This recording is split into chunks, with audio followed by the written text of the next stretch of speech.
Isang tanong na naman po, ang pong subscriber, ang pong sasagutin.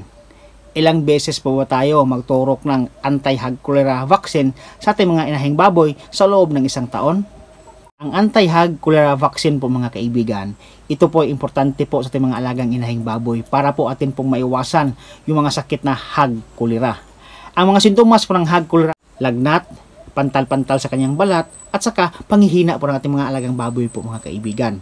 Pwede po itong tumama sa mga fattening at saka sa mga inahing baboy natin po. Kaya importante talaga na meron po tayong anti-hog cholera vaccination po. So dito po sa mga alagang biik po mga kaibigan, kapag sila po isinilang ngayon, after 3 weeks po niyan, pwede na po tayong magturok ng anti-hog cholera vaccination. Sa atin naman po mga inahing baboy po, 2 weeks bago pa mabarakuhan natin mga inahing baboy po, atin po dapat turukan ng anti-hog cholera vaccination. Para lang sa ganon, mayroon pang time o oras na maabsorb ng katawan nating inahing baboy yung ating mga gamot.